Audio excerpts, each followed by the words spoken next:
Is that we're going to talk about our permanent improvement levy. I want to thank Jerry Miller. She's the Suffolk County auditor here. She brought some literature that people could pick up about how to calculate a levy at her office and so forth on our website. So let's get into what a permanent improvement levy is.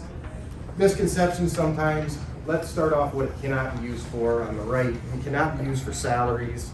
And I want to stress that it cannot be used for salaries or any operating expenses. What it can be used for, and typically is used for, building repairs and improvements. Some things I listed underneath there are things such as safety needs, security cameras, roof repairing, equipment, anything like that. HVAC needs, technology, grounds and maintenance, and particularly one thing that we identified is maybe our asphalt repair at all the buildings, and buses and vans to help transport our students.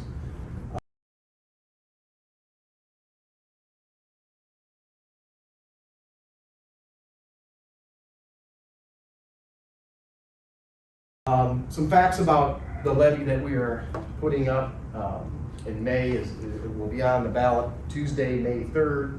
It's a 1.5 permanent improvement replacement levy. And I'll get into what the difference between a replacement levy and the renewal is in a minute. It replaces the original levy. It's a 5-year levy. And some of the uses, like I said in the previous slide, that we've identified as a district in the next 5 years that we would be using it for are building maintenance and improvements, which might go along with Mr. Loisier's locker room idea.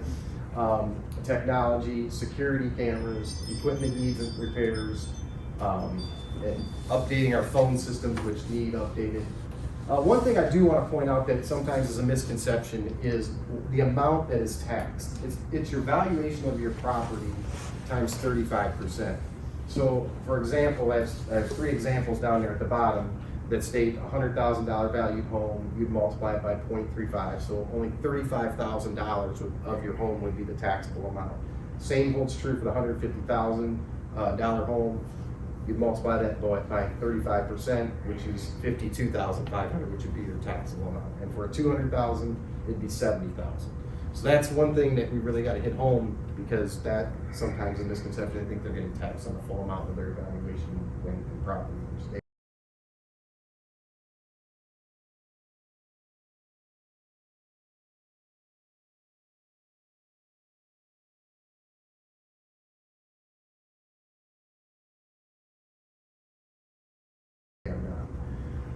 What is a replacement levy? What it does, the simplest way to explain this is it extends the terms of the expiring levy. Our permanent improvement PI levy is a 1.5 mil levy. It takes the taxes to the present day property valuation into consideration. As our valuations go up, the effective millage goes down. I have a screen to show that later, exactly how that works. And it normally increases the taxes. Usually your property value does go up. That doesn't always happen. It depends on the valuations of everybody in the district. It resets the levy, and I know Mr. Cleveland has said this several times, so it resets the levy to collect the original mill, and it goes to the value.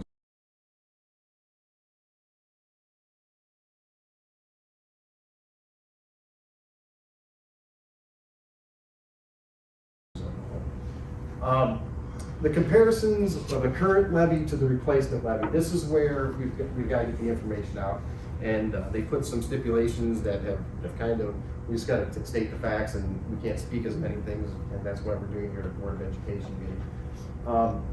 The Class 1 agriculture residential currently collects at 0.639915 mils, and as I stated earlier, it's a 1.5 mil, so the millage goes down, the effective millage goes down as the valuation goes up. Class 2 commercial is at 1.380349, and public utilities are at 1.5. It stays there. On the contrary, if we pass the replacement levy, it will reset all those millages to 1.5. Currently, it generates this $225,168 per year. That's if we don't have any delinquencies. If passed, it would generate $408,155.55 per year, which would almost double what we are getting. The cost currently, because there's a rollback, is $1960 per year on a $100,000 home, or $163 a month. The new cost for a $100,000 home would be $52.50 per year, or $4.38 a month. Cost on a $200,000 home would roughly double those, $39.20 per year currently costs, or $326 a month. New cost for a $200,000 valuation home would be $105 per year, or $875 per month.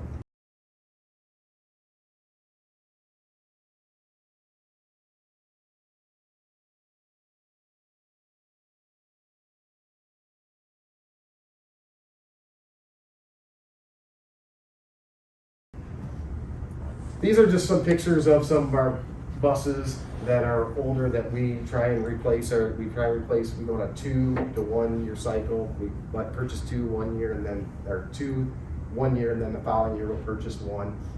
And those are 2 of our older buses that we're looking to replace. This is just an example of a rooftop unit, and I know we have Randy Hawk here who could comment, and Dan Schaefer, our transportation director, if anybody has any questions, on upkeep and costs of some of these things. In summary, I've said this a couple times, as valuation of the district goes up, the effective millage goes down. So we can't purchase what we purchased. It doesn't keep up with inflation. What you could purchase in 1992 when this originally was passed is not the same as what we can purchase now. We all would agree with that. And even in the past couple months, it's increased. The replacement levy would roughly double the amount collected, and it would increase the taxpayer $2.74 per month on a $100,000 home. Anybody have any questions on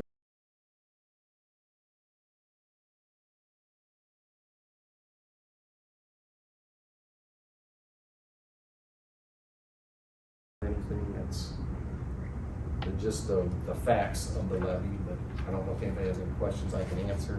I can open it up to anybody out there that has any questions. I know Jerry's willing to validate, or did I explain that correctly? Yeah, I learned a lot.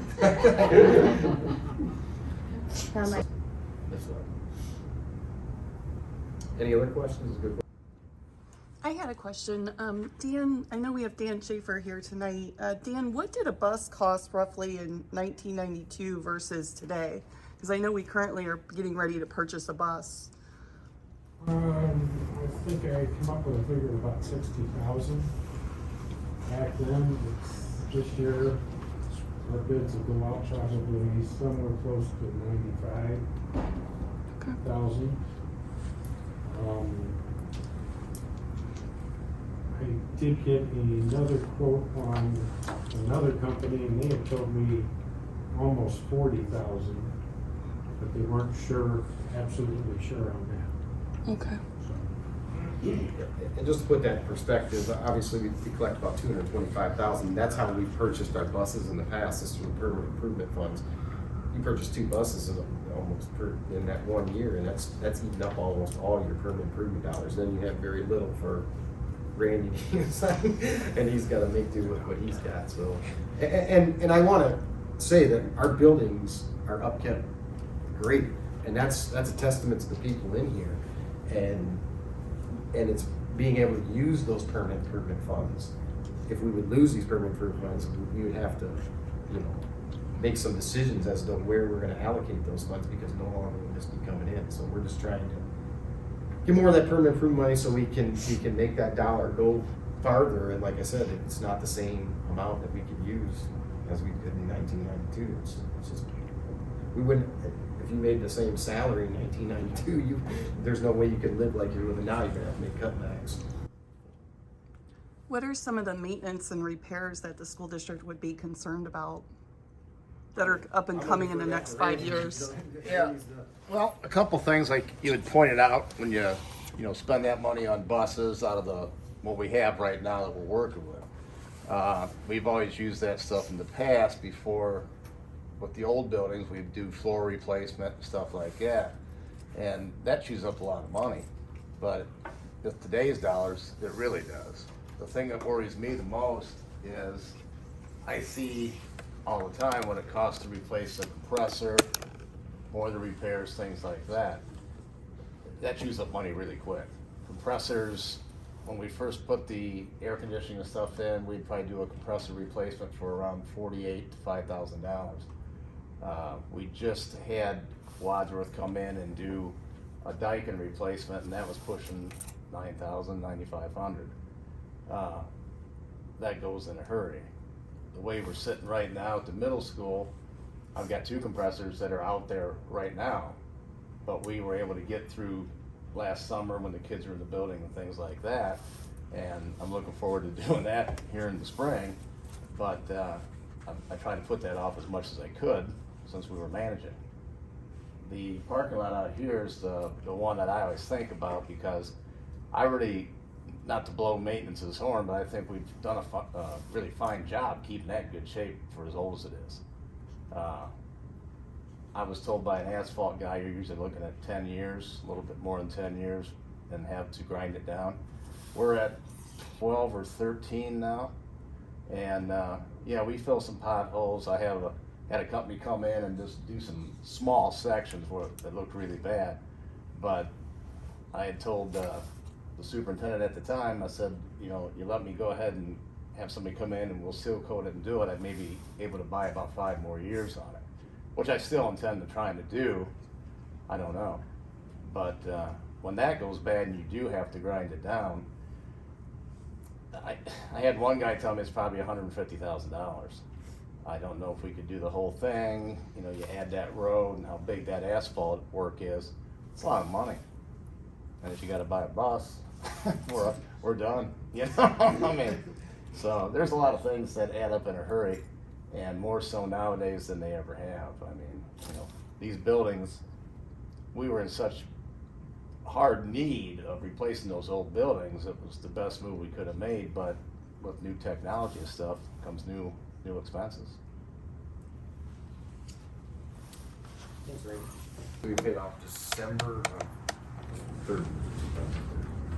So about 8 years.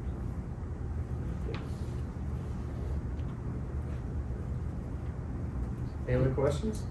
David, we were able to shave some time off of that by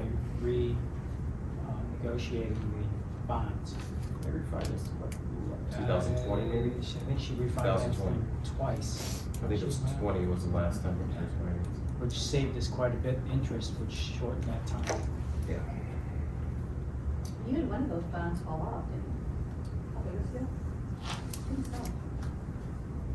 Not For for the the, auditorium or for the self-managed. could have been for, yeah, but not for the building project in 08, 09 when we replaced buildings. The auditorium, that was built, what, in 04? 4 or 5. Yeah, Okay. that one might have came off, yeah.